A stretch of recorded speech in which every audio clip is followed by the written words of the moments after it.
They thought their silence would break you. They thought their distance would control you. They thought their coldness would keep you small. But the super empath does not stay broken. The super empath does not stay silent. The super empath does not stay trapped. Because something happens when the empath finally sees the truth. When they realize the coldness was never about them. When they understand the silence was never proof of their unworthiness. When they awaken. This is the story of how the super empath outsmarts the avoidance coldness. Not with noise, not with arguments, not with desperate pursuit, but with something far more powerful. Silence, strength, clarity. The kind of silence that speaks louder than words. The kind of silence that cracks walls. The kind of silence that changes everything. This is the silent revenge. And it begins when the empath finally sees. For weeks, months, maybe even years, the empath has been caught in the cycle. They give, the avoidant withdraws. They explain, the avoidant ignores. They reach, the avoidant pulls away. The empath tells themselves, if I just love harder, if I just explain better, if I just stay patient long enough, then maybe the avoidant will open. But the more they give, the more they are met with distance. The more they explain, the more they are met with silence. The more they reach, the more they are left standing alone. And slowly, the empath begins to unravel. They question themselves. They doubt their worth. They start to believe the lie that maybe they are too much, too needy, too emotional, too intense. This is the trap of the avoidance coldness. It takes the empath's deepest fear, the fear of being unlovable, and plays it back to them like a cruel mirror. But then something shifts. Something small at first. A quiet thought. A realization that grows stronger with every cycle. Wait, this isn't about me. This is about them. This coldness is not proof that I am too much. It is proof that they cannot hold enough. This silence is not a reflection of my worth. It is a reflection of their fear. And with that awakening, the empath's energy begins to change. For the first time, they stop pouring love into a well that never fills. For the first time, they stop chasing warmth in a place where warmth does not live. For the first time, they turn that immense, powerful, healing energy inward. They begin to pour into themselves, to listen to their own needs, to honor their own wounds, to nurture their own soul with the same tenderness they once gave away. And something incredible begins to happen. The avoidant silence no longer feels like annihilation. It feels like information. It shows the empath where the wall is. It shows them what the avoidant cannot give. It shows them that the rejection was never about their worth. Instead of collapsing, the empath begins to observe. Instead of scrambling, they begin to stand. And in that standing, a new kind of silence emerges. This silence is not born of fear. It is born of strength. It is not the silence of someone defeated. It is the silence of someone who has awakened. It does not tremble. It does not beg. It does not strain. It is steady. It is calm. It is unshakable. And in that silence, the balance begins to shift. The avoidant has always used silence as a weapon, a way to destabilize, a way to control, a way to keep distance without ever naming it.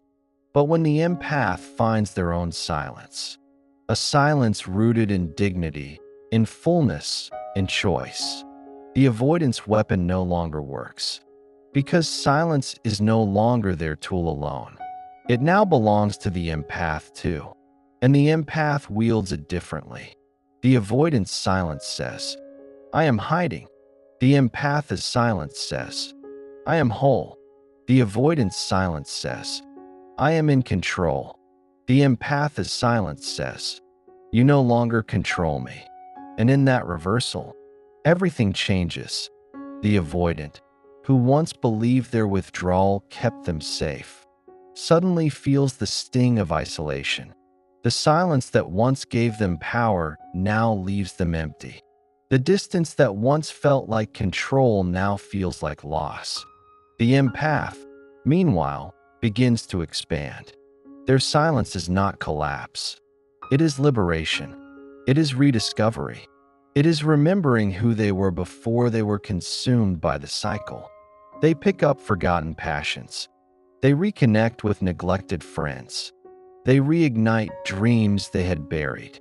They begin to live again. And the avoidant notices. They notice the empath no longer orbits them. They notice the desperate pursuit has ended. They notice that the power they once had has slipped away.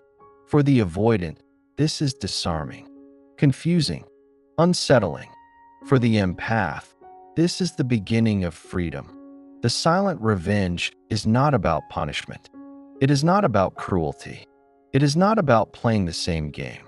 It is about standing so firmly in one's own worth that the old dynamics no longer function. The empath does not need to speak this. They do not need to declare it. They do not need to argue it. They only need to live it. And in their living, in their silence, in their unshakable stillness, the avoidant finally feels something they have never truly felt before, the echo of their own loss. The empath's silence continues, not as punishment, not as manipulation, but as self-respect.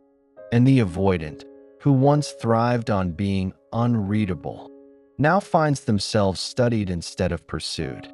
The empath sees the patterns clearly, the hot and cold cycles, the walls built high and thick, the way tenderness is quickly replaced with distance, the way intimacy is answered with withdrawal. They see it all, and instead of taking it personally, they understand it. They see that the avoidant's coldness is not rejection of the empath's worth, but rejection of their own vulnerability. They see that the avoidant's distance is not proof that love is impossible, but proof that fear is still in control. And with that seeing, the empath chooses differently. They do not beg for closeness. They do not chase for answers. They do not break themselves to fit into someone else's fear. Instead, they embody a truth so steady it cannot be ignored. I will not collapse to be loved. I will not shrink to be chosen. I will not beg to be seen. And this truth is spoken not in words, but in silence, in presence, in the calm refusal to participate in the old script. The avoidant, used to being the one who pulls away, now feels pulled away from. Used to being the one who decides the distance, they now feel distance chosen for them. Used to being the one who controls the silence, they now hear silence that does not bend. It rattles them. It unnerves them. It exposes the cracks in their coldness. Because coldness only works when the other person melts in response. Silence only works when the other person fills it with noise. Distance only works when the other person runs to close it. But when the empath does none of these things, the avoidance strategies collapse in on themselves. The silence is no longer power. It is emptiness. The coldness is no longer control. It is loneliness. And beneath the avoidance armor, something begins to stir. Restlessness, unease, longing they cannot name. They test the waters. A message, a breadcrumb, a sudden attempt to reappear, expecting the empath to chase, to over-explain, to fall into the old role.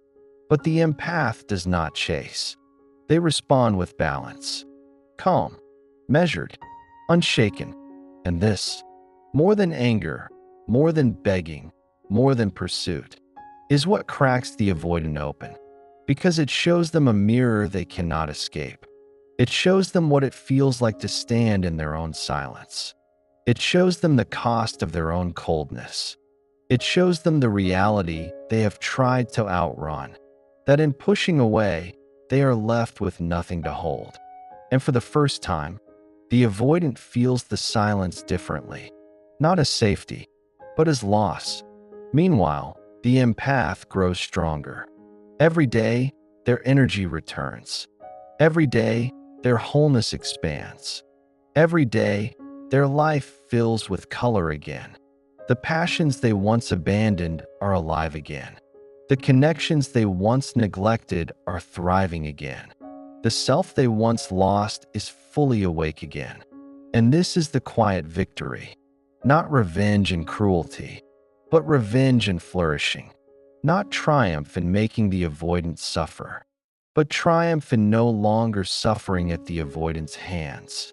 The empath realizes the power they always carried. The power to choose silence that is full, not empty. The power to love without collapsing. The power to walk away without begging. The power to stand tall in their own worth, no matter who cannot see it. And the avoidant, whether they admit it or not, feels the shift. They feel the loss of power. They feel the absence of control. They feel the echo of what they tried to silence now roaring in the empath's strength. This is the moment the coldness cracks wide open, because silence, once their weapon, has become the empath's shield. Distance, once their safety, has become their own isolation. And control, once their anchor, has slipped completely away. The empath does not gloat. They do not announce their victory. They do not play games. They simply live. They live more vibrantly. They live more freely. They live more fully. And that living, that radiant, unapologetic, unstoppable living, is the ultimate silent revenge. Because the avoidant, for all their walls, cannot help but notice. They cannot help but see. They cannot help but feel the truth pressing against the edges of their defenses. They lost the one who would have given everything, not because the empath was too much, but because the avoidant could not hold enough. The empath is gone, not in body, but in energy, not in presence, but in attachment, not in existence, but in dependence. And that absence, that quiet, unshakable absence, echoes louder than any words ever could. The empath has reclaimed themselves. They are no longer waiting. They are no longer chasing. They are no longer bound. And this freedom, this silence, this power, is what the avoidant never expected. It is what breaks the cycle. It is what ends the game. The empath has won, not by defeating the avoidant, but by refusing to be defeated. Not by controlling the avoidant, but by reclaiming control of themselves. The super empath's silent revenge is this: to live, to thrive, to shine, and in that shining, to let the avoidant sit with the truth they can no longer escape. The coldness never destroyed the empath. It only destroyed the illusion that they could be controlled. And in that destruction, the empath rose. Stronger, wiser, freer than ever before. This is the victory, the quiet victory, the one that needs no words.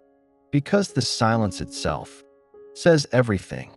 And if you've ever carried the weight of someone's coldness, if you've ever wondered whether your silence has power, let this be your reminder. You are stronger than you know. Your worth does not depend on their warmth. Your love does not need their permission. Your healing is your own. If this spoke to you, share it with someone who needs the same reminder.